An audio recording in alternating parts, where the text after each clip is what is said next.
Bonsoir. Bon, bah, après les 3 séances, je vous propose qu'on a fait depuis le début de la semaine. Donc, on a vu les épaules, le bassin et ensuite les appuis et les pieds. Donc, je vous propose une autre séance plutôt sur la foulée et le rythme, donc qui va concerner tout le corps et toute la façon de se bouger. On a vu hier en direct avec Willy, puis j'espère que vous avez pu le faire ensuite en différé, le fait qu'on a commencé le cours, c'est un déséquilibre vers l'avant. Donc effectivement, si on est bien équilibré au milieu de ses pieds, c'est parfait. Si on est bien équilibré, mais on n'avance pas. Et là, le but de la course à pied, c'est quand même d'avancer, et puis si possible, d'avancer assez vite. Donc, ce qu'on va tester, justement, c'est le fait que le déséquilibre sur l'avant nous permet d'avancer. Et on va voir comment ça nous permet d'avancer, s'en servir comme moteur et d'en avoir comme rythme. Donc voilà, j'espère que suite aux séances de début de semaine, vous avez pu avoir des ressentis différents et nouveaux dans vos courses à pied. Et puis n'hésitez pas à m'en faire part quand c'est comme ça.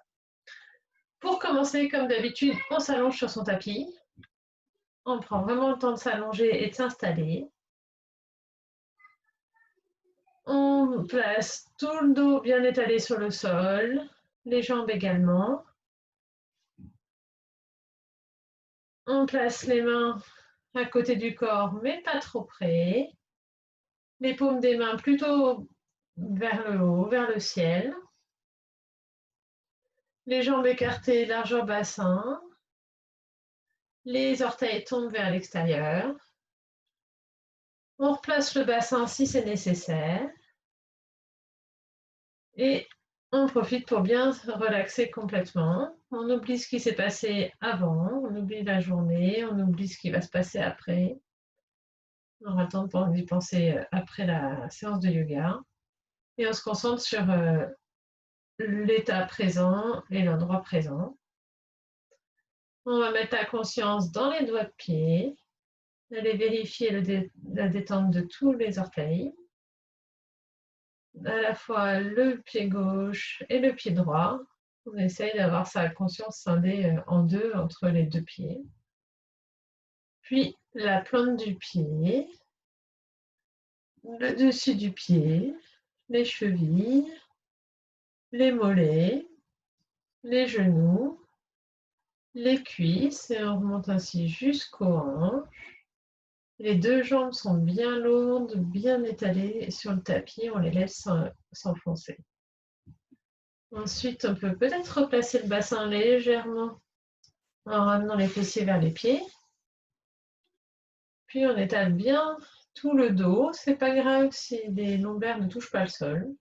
Généralement, il y a un léger espace qui se fait entre les lombaires et le sol. On ne cherche pas à effacer le creux lombaire jusqu'à ce qu'il soit naturel. On étale bien toute l'arrière des côtes. On étale bien les bras, préférentiellement les paumes tournées vers le ciel. Mais si vous préférez, c'est plus confortable pour vous, vous pouvez tourner les mains dans l'autre sens. Et on va mettre la conscience dans les doigts des deux mains à la fois gauche, à la fois droite. Et on vérifie la détente dans les doigts, dans les paumes des mains qui font face au ciel, dans le dessus des mains qui touchent le sol, dans les poignets, les avant-bras, les coudes, les bras et les épaules. Les deux bras sont bien lourds, bien enfoncés sur le tapis. On vérifie également la détente de la nuque et on étire bien le crâne. On peut ramener légèrement le menton vers le sternum en étirant sa tête vers l'arrière sur le tapis et vers le haut, l'arrière de la tête vers le haut pour avoir la nuque bien étirée et bien détendue sur le tapis. Ensuite, vérifier la détente du cuir chevelu, du front, de l'espace entre les sourcils, du nez et des ailes du nez, de la bouche et des mâchoires. On décolle la mâchoire du bas de la mâchoire du haut, la bouche est légèrement entrouverte. Et la respiration se fait naturellement par le nez. Donc on se remet, comme on prend l'habitude, en état de témoin de son souffle.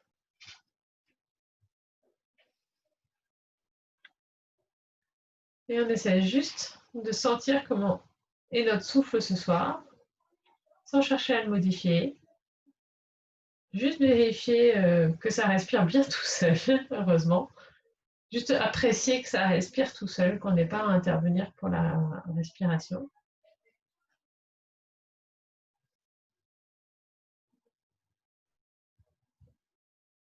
Prendre conscience de l'air qui rentre à travers les narines, de l'air qui ressort des narines, et de quel point ça fait bouger à la fois la cage thoracique et l'abdomen. Du coup, vous pouvez mettre tranquillement une main sur la cage thoracique, une main sur l'abdomen,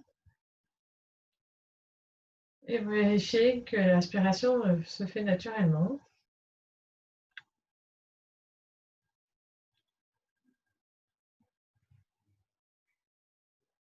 Et laissez détendre l'abdomen juste pour favoriser la respiration par l'abdomen.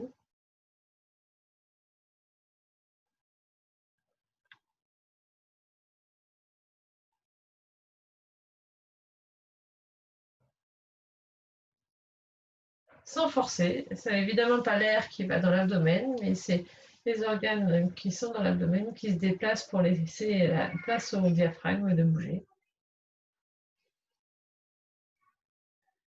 Il n'y a pas besoin de forcer, ni de gonfler son ventre, ni de le descendre, juste de le laisser s'assouplir tranquillement pour faire la place pour cette respiration.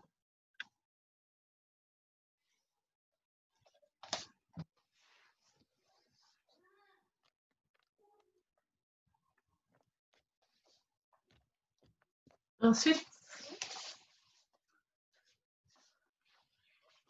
on est encore entendu bien à l'écoute de sa respiration. Tranquillement, on va ramener le genou droit vers la poitrine. Et le pied gauche, lui, reste bien étalé sur le sol. On peut remettre son talon dans l'axe de la hanche. Et le pied droit reste bien détendu, surtout il est très souple, on peut le bouger, voilà. Les épaules, on les relâche autant que possible.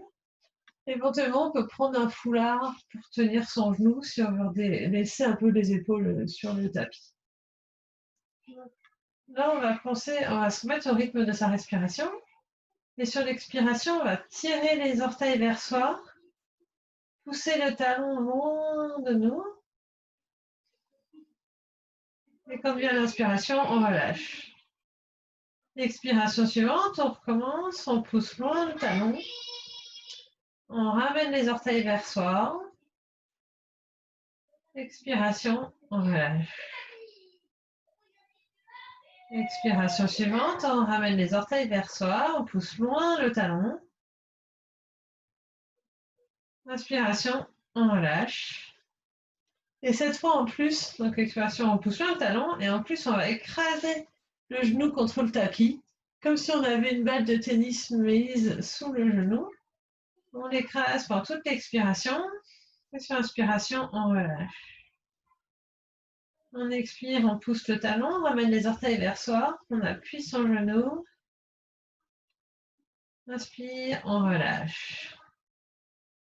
Et encore une fois, expiration, on pousse le talon, on ramène les orteils, on appuie sur le genou. Et là, on va essayer de rester un petit peu dans cette posture. Il ne faut pas que l'engagement du genou et de la cheville soit douloureux, juste suffisamment pour créer les conditions suffisamment engagées, pour créer les conditions là, de détente tout dans la hanche. Et on peut penser, en mettant sa conscience dans la hanche, imaginez qu'on envoie l'air, qu'on inspire vers la hanche. Et quand on expire, toutes les tensions de la hanche repartent avec l'expiration.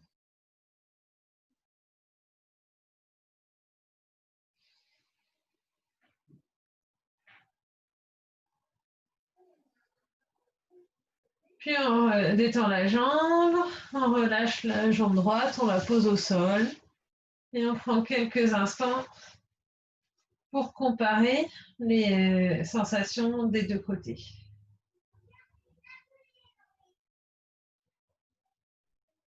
Puis sur une expiration, on ramène cette fois la jambe gauche, le genou plié vers la poitrine. Et on replace la jambe droite bien dans l'axe de la hanche. Et puis on va faire la même chose. Donc on pense à détendre bien son pied gauche. C'est pas le pied gauche qui travaille, c'est vraiment le pied droit. Et là, quand on expire, on pousse le talon droit loin de soi. On ramène les orteils vers soi. Et on expire, on relâche. On inspire, on relâche. À l'expire, on pousse le talon loin, on ramène les orteils. On inspire, on relâche. On expire, on pousse le talon loin. On ramène les orteils vers soi. Inspiration, on relâche. Puis on va ajouter le mouvement du genou. Donc sur l'expire, on pousse le talon, la cheville, on engage la cheville sans être complètement à fond, mais par contre on appuie fort l'arrière du genou sur le tapis. Et on inspire, on relâche. On expire, on pousse le talon. Et on ramène les orteils, on appuie fort le genou sur le tapis, puis là on va rester un petit peu engagé. Il ne faut pas que ce soit douloureux à la cheville et le genou, c'est juste engagé. Et on crée les conditions pour que le psoas puisse s'étirer dans la hanche droite.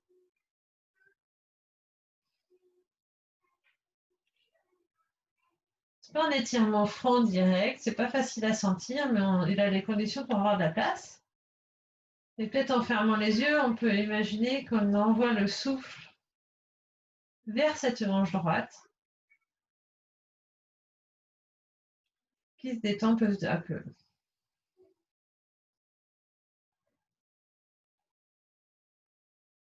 Puis on expire, on relâche le pied, on relâche la jambe gauche et on profite un peu d'un instant pour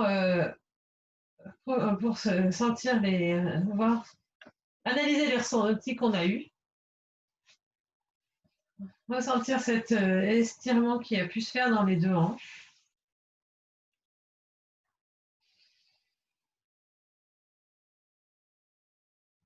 Puis après un moment, on va ramener les genoux pliés, rouler par le côté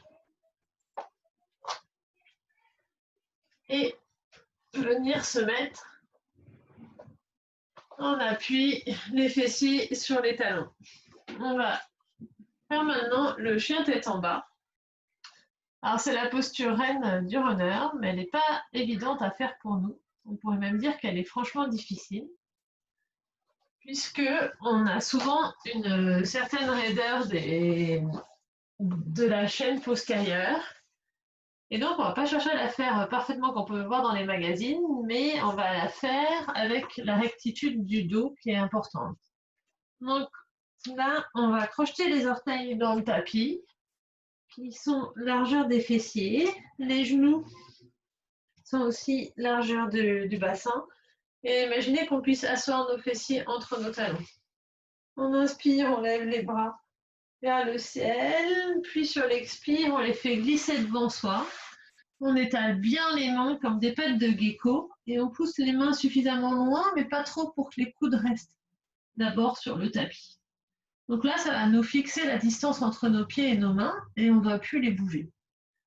Là, on va inspirer dans cette position et sur expiration, on va dans le premier temps pousser sur les mains, décoller les coudes et pousser les ischions loin vers l'arrière pour commencer à faire une ligne droite le plus possible entre ses mains et ses fessiers. On inspire dans cette posture et seulement là sur l'expiration, on pousse dans les pieds pour décoller les genoux et les fessiers vers le ciel. On ne déplie pas complètement les genoux pour garder le dos droit. On inspire dans cette posture et sur l'expiration, on revient. On inspire. Et sur l'expiration, on pousse à nouveau dans les genoux. On ramène bien les fessiers vers le ciel. On garde les genoux pliés. On inspire et on revient. On peut même reposer les bras sur la tête s'il faut. On inspire, sur l'expiration, on pousse les fessiers loin vers l'arrière. On inspire, puis on pousse les fessiers vers le haut. Et on observe bien la ligne droite qui se fait entre les mains et le haut des fessiers. Pour pas avoir mal au poignet, il faut vraiment pousser le sol avec ses doigts et essayer d'écarter légèrement les oreilles, les épaules des oreilles. On va essayer de rester un petit peu comme ça, avec les genoux pliés, et peut-être que petit à petit, on peut marcher un peu.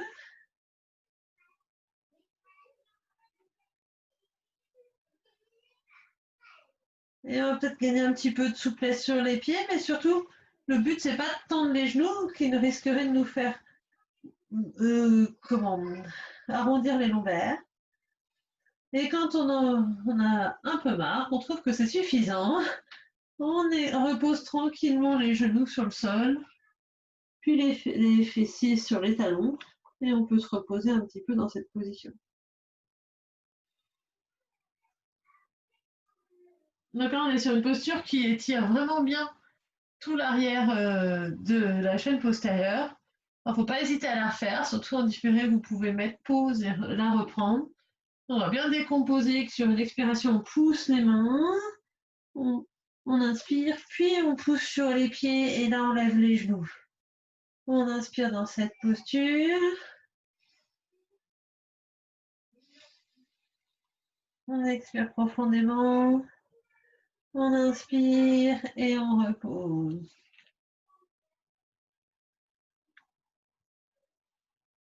Ensuite, on va s'installer sur le quatre pattes. On va faire une posture d'ouverture de la hanche. Donc voilà, chacun selon son niveau. On va installer sur quatre pattes, les mains bien largeur des épaules pour avoir un bon appui. On inspire et sur l'expiration, on amène son genou gauche entre ses deux mains et on essaie de reculer, si c'est possible, le talon droit bien derrière. Le but, c'est que le bassin reste dans l'axe sur le devant. Et déjà, peut-être que dans cette posture, ça commence à ouvrir la hanche. Là.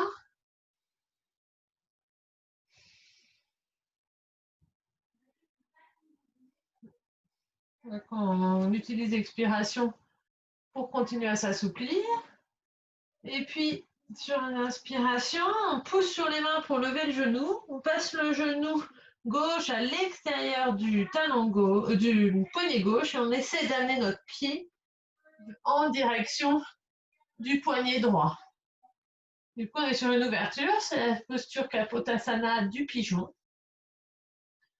Et peut-être qu'on arrive à reculer un petit peu notre talon, qui reste bien dans l'axe de la jambe.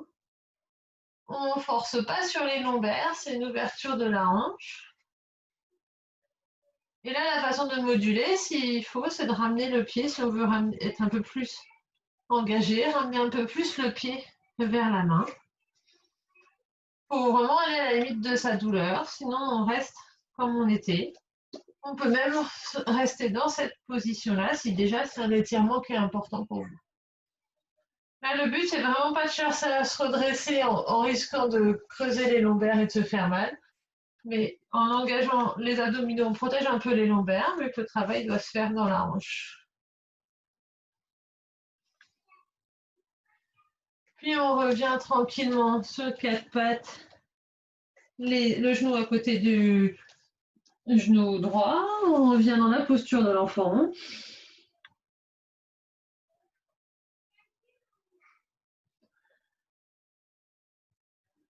Puis sur une inspiration, on va se redresser. Et sur l'expiration, on amène cette fois le genou droit entre les deux mains.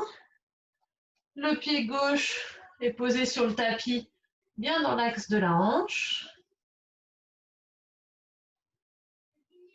Et déjà, si c'est une posture qui est un bon étirement, on peut rester là. Si on veut aller plus loin, on va pousser le sol pour mettre le genou droit à l'extérieur du poignet droit et ramener un peu sa main, son pied vers le poignet gauche, dans les limites de son corps, dans les limites d'aujourd'hui. On est bienveillant avec soi-même. Et là, en plus de l'ouverture de la hanche, on peut sentir certainement un bon étirement dans l'arrière de la fesse.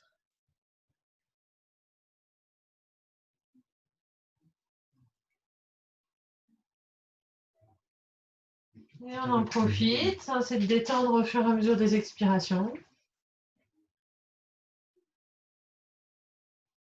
On fait attention à ne pas cambrer le dos. Puis on revient d'abord dans l'axe et ensuite le genou à côté de l'autre genou. Et on profite un petit peu de la détente. On peut se mettre un petit peu dans la posture de l'enfant si on veut.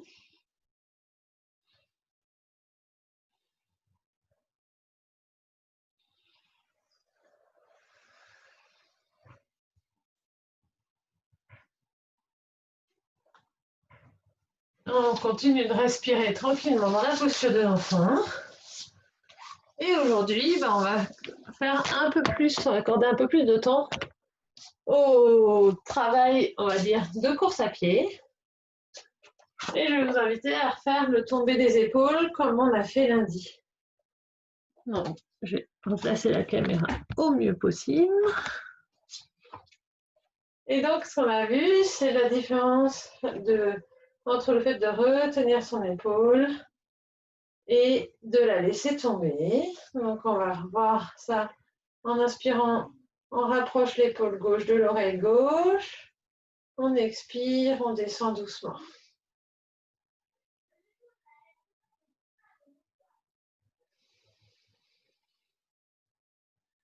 Puis maintenant qu'on sait le faire, on inspire l'épaule près de l'oreille et on laisse tomber l'épaule.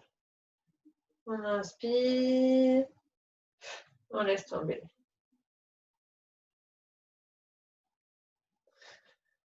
Et on en profite pour détendre encore plus les muscles qui nous retiennent notre épaule. Et on va faire pareil avec l'épaule droite. On inspire, on approche l'épaule droite de l'oreille droite. On expire, on la descend.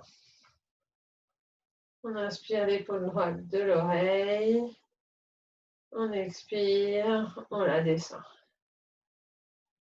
On inspire et on la relâche. On inspire et on la relâche. On inspire et on la relâche. Et là, on va faire chacun de son côté. On alterne avec les épaules en allant un peu plus vite. Donc, on n'est plus obligé de se fixer la respiration. Et petit à petit, de plus en plus vite. On laisse bien les bras ballants. Et on en profite pour nettoyer tout le haut du dos et détendre complètement les épaules. Maintenant qu'on a les épaules bien relâchées, donc vous pouvez refaire ça plus longtemps si vous le souhaitez. Hein, c'est l'avantage en différé. Vous pouvez mettre pause comme vous voulez. On va voir qu'on a l'épaule qui est bien relâchée. On va aussi en profiter pour relâcher le bras. Donc on sait qu'en course à pied, on tire le coude à l'arrière et on le relâche. Et là, on va exagérer pour ne pas être tout le temps crispé avec ce bras. On tire le coude, l'épaule est bien derrière, on passe dans le coude derrière et on relâche en lâchant complètement. On inspire, on relâche. On inspire, on relâche.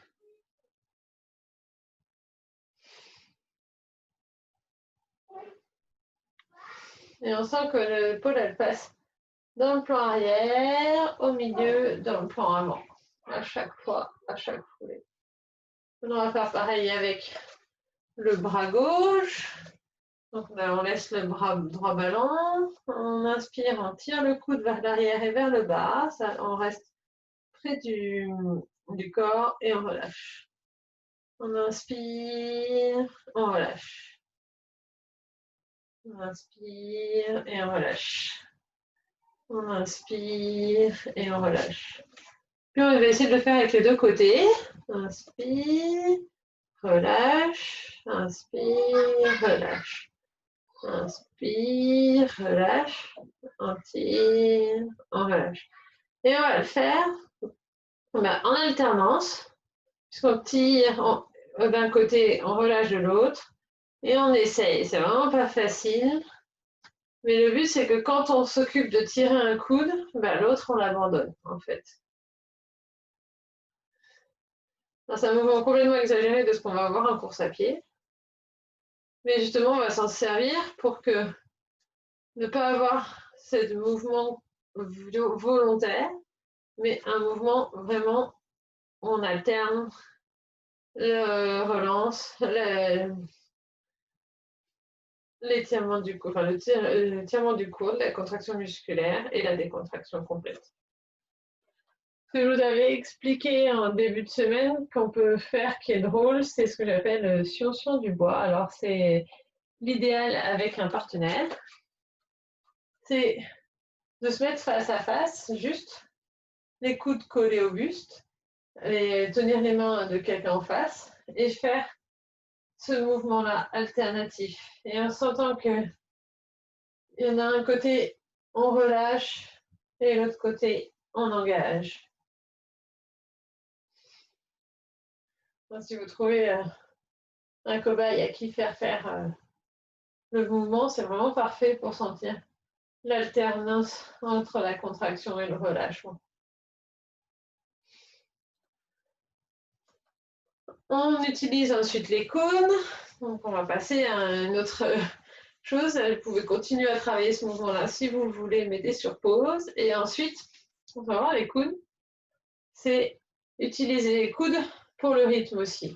Donc on va lever les genoux avec les coudes alternativement. Donc on est en rythme, les genoux et les coudes opposés. Et qu'est-ce qui se passe si j'accélère les coudes? Et bien évidemment, j'accélère les genoux si je ralentis. Si j'accélère,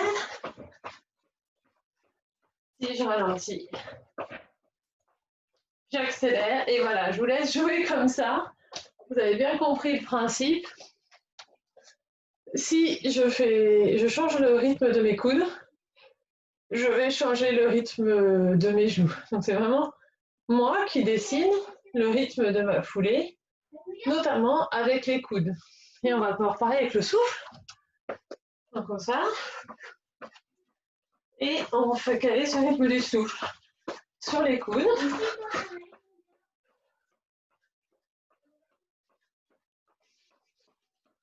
Et si on ralentit.